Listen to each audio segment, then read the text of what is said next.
Hey guys, it's Throwback Thursday. Throw them back. Let's see those old videos that you guys have. Post them. Um, but in this Throwback Thursday, we're going to throw ourselves back over to Chicago. We're going back to Chicago for another couple of cops. These guys are just thugs, man.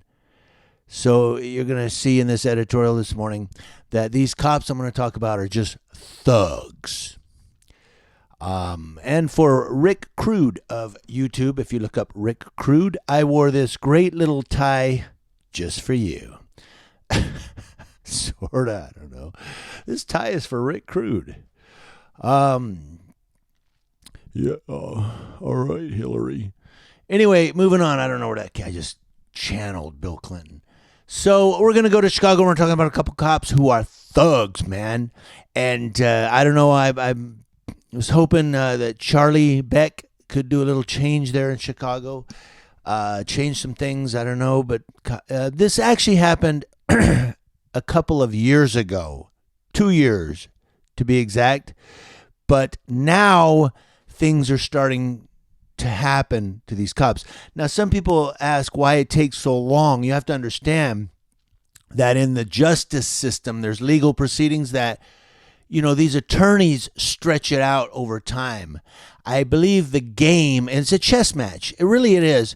The justice system, and if you're charged with something and you have to go to court, it's not if you're guilty or if you're innocent. It's a ball game.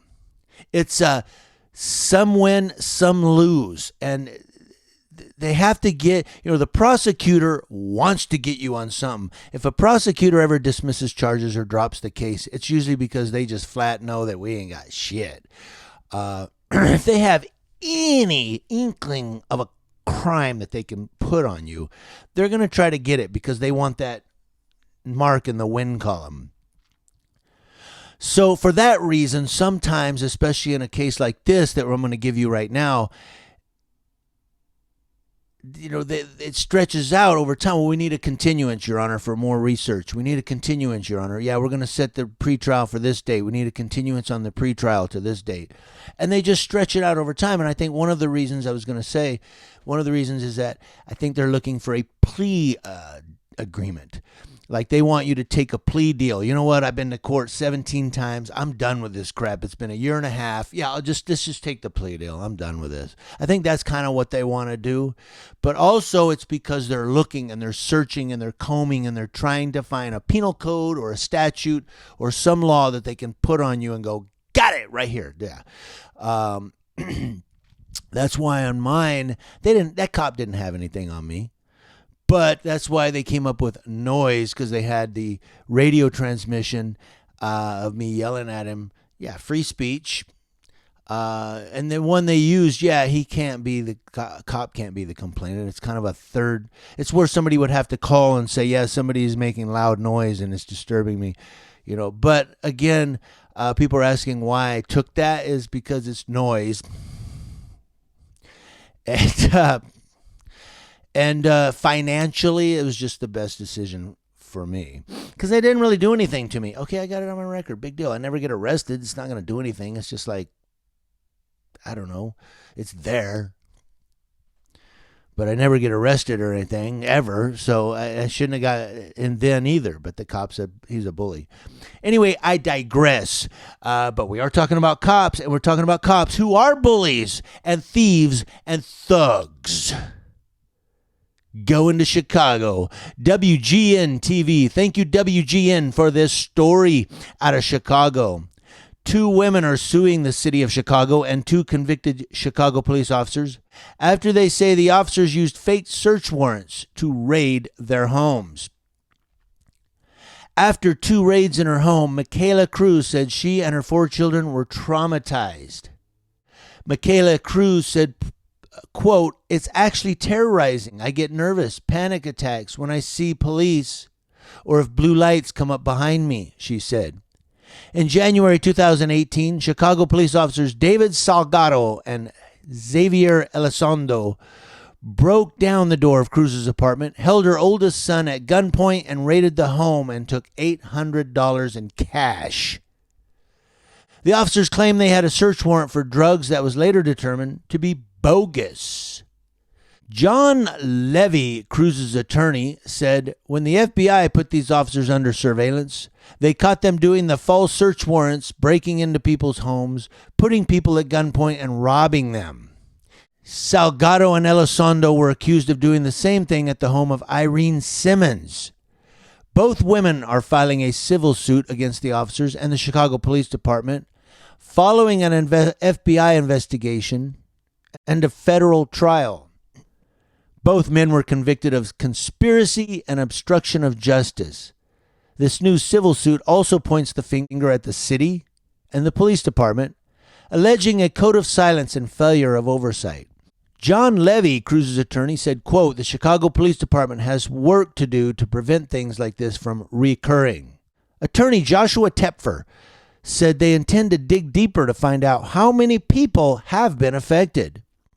Cruz's home was raided a second time last January 2019 by different officers. She felt that was retaliation for speaking up, and in both of the raids, the charges were dropped. The officers charged will be sentenced in February.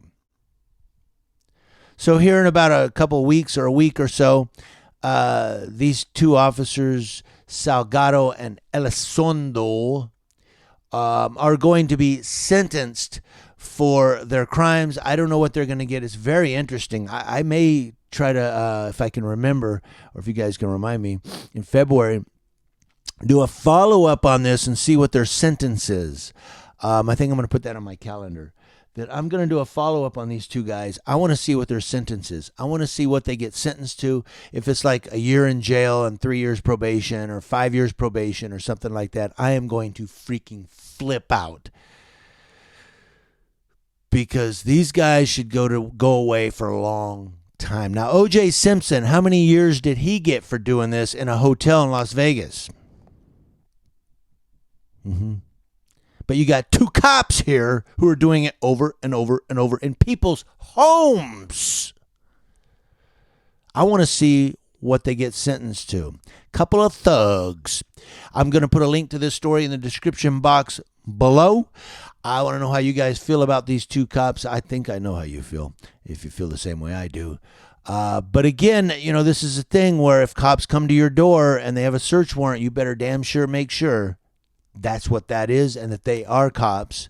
And if there's only two cops, where's your backup? Why are there only two of you? When they do raids, they have like 5-6 cops. They have 4 or 5 cars out front.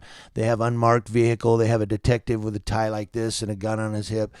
Usually when they do raids, that's the kind of stuff they have.